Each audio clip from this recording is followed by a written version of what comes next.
Hello, guys. How are you? I know this is a topic that is going to be a little bit controversial. First of all, let me just tell you, who am I? Well, I am an emotional educator. I've been teaching for about now 20 years. Oh my God, it's been a long, long time since the first time I started teaching. In this case, I would like us to talk about COD, Call of Duty, or realistic violent video games. Do I recommend them? Yes, no, why not? I mean, I know they are super popular among teenagers. I know this is a topic that pretty much parents are eager to tell your kids whether they should or not. Some of them don't even realize how this could actually be a fact, a trigger fact of anxiety among teenagers. Why would this be something that could be probably the one reason why my kids are not sleeping well when they are about to go sleep, and why are not doing what they're supposed to do? Why are they prompt to be angry or have a lot of impulses instead of trying to just reach, I don't know, better answers without being so emotional? First of all, I want to tell you that I am also a therapist specialized on crisis on teenagers, and this is the reason why mainly some of the parents that I sometimes and some of the kids that I talk to, well, I do have to be very sensitive about this topic, and this is one of the reasons why, well, today's video, I'm going to try it as short as possible in order for all of you to understand why is this topic important, why shall we be very interested on looking around the video games my teenagers are right now playing, whether they are going to be good for them because they are going to socialize. I mean, at least they are playing with other people, right? And probably this is one of the reasons why most of you would say, sure, why not? I mean, when we were kids, we also played video games. So why not to play these sort of others? Well, first of all, I would like to tell you that there are video games to video games, and especially this one. I don't know if you know. I don't know if you have actually reached the the game of the box and the PGH rate, because it is actually not true for under 17 before, and now it's actually rated for 18 and plus, and that's for a reason. This is because the brain, when you're 14, 15, 16 years old, or 17 years old even, your brain is under development. It's still growing. It's still forming certain activities, certain connections, and you are generating processes of thinking. So if you put your brain into going through violence and stress, and not, I mean, I'm not actually talking real violence, real images, because as bad as it gets, we are looking at images of realistic people dying, and sometimes they are more violent than whatever you have seen in newspapers or in news media, for a reason, because it's known that it actually affects within the public eye. It creates panic. It creates a lot of emotions here in your brain that gets panicked just by watching them. Doesn't matter whether you realize, but it's a video game or not. Well, your brain reacts, your emotions react, your nervous system is reacting to whatever you're watching. Therefore, when you go to sleep, well, you could be in a bad mood. You can develop bad sleeping habits. And when you're a teenager, believe it or not, this is very important for your brain to develop properly. Also, what are you practicing for? Like when you're playing this video game, what are you practicing for? Overall, you're practicing to the other person, the other team to get more. And you are doing things that are not really for building up constructive thinking, positive thinking. So therefore, in another way of seeing it, this is to protect your mind, protect your future. Think about that. Now, if we're gonna talk about the context of the video game, or if we're gonna try to see why, in other words, we can explain this to teenagers, I would say, well, do you really know what you're feeding your brain when you're playing violent games? What kind of person do you want to become? If you knew a game was messing with your emotional health, would you still play it? What's one choice today that your future self would thank you for? In other words, think first of what you want for your life. What kind of thinking do you want to for your life? I would say, if you're serious about building real emotional power, hit like and share this with a friend.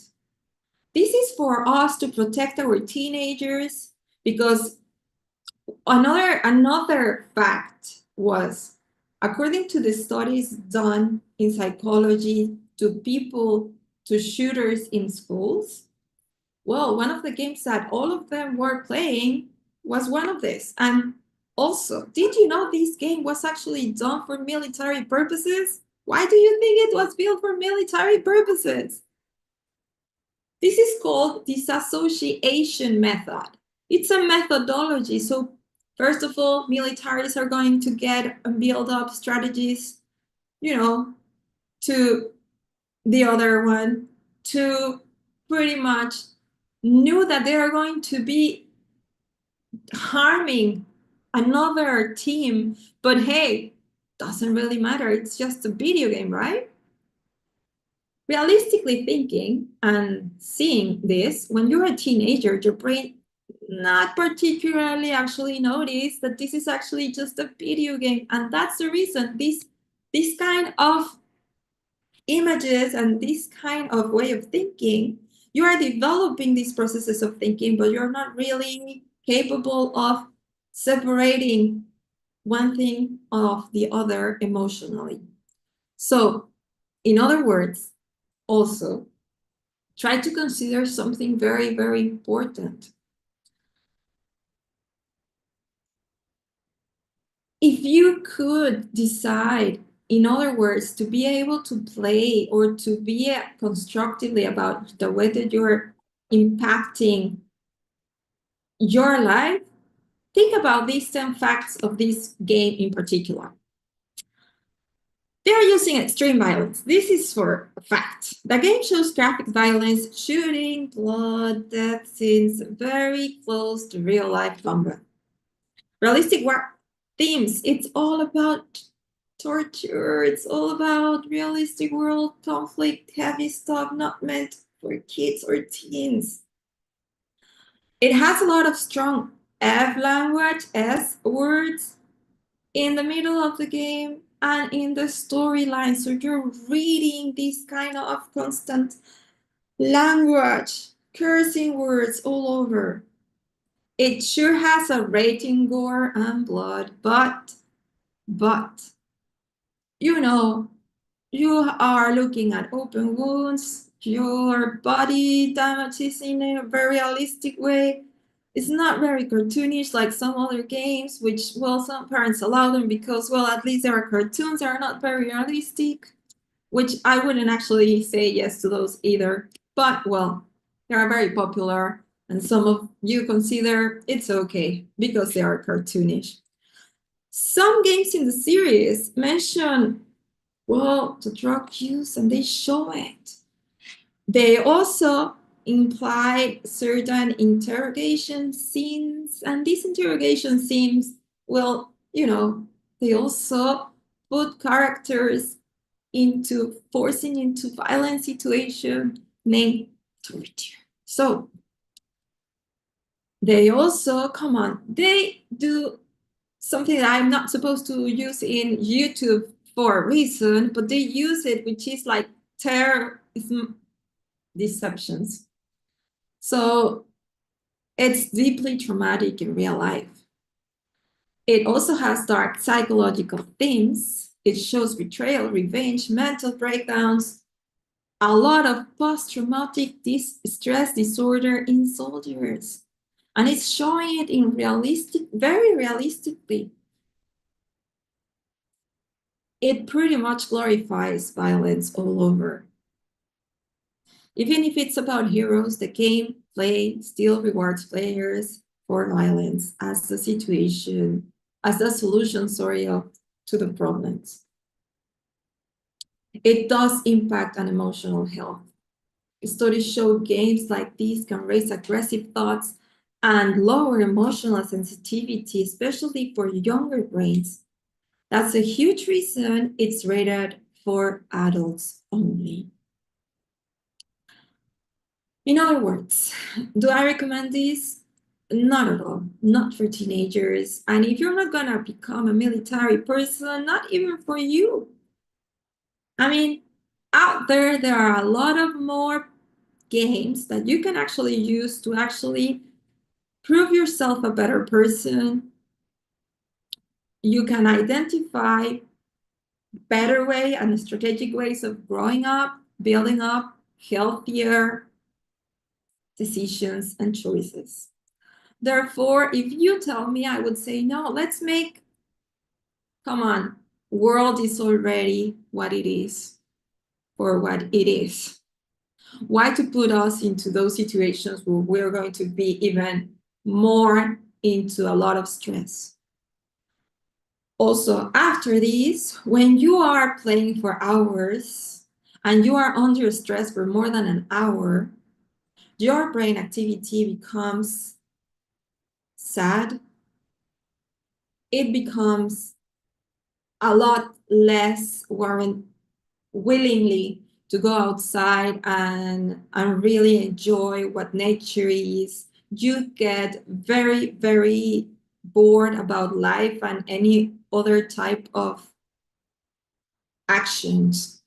So it is, if you see this, it is actually destroying the way that we as humans should be doing things, which include better values, better people in helping each other in real life, doing exercise, thinking about what is wellness, what is good for you. Well, this is something that I'm just sharing, and this is very particular thanks to the mother who asked me for this video. I hope that if you, as a parent, if you are struggling to connect with your teenager, well, another thing that I would like to say is say no, but provide information. Say no, but also listen to what he has to say. And at the end of the time, because you know what you're doing as a parent, which is to protect your little human being, your little teenager, who cannot actually identify these dangers for a reason, because he's a teenager. It's normal that he doesn't see what you and I can see. Therefore, we are here to guide them. We're here to listen to what they have to say, and later on to say, sorry, but it's still no. Thank you so much for listening. If you like this video, please hands up. I am Miss Vicky, and you can actually see me online. I do give these emotional education lessons for teenagers and also for parents when they are needed online. I'll meet you in Zoom if you would like a one-to-one session. And if not, well, I'll be seeing you in other videos in the future. Thank you so much.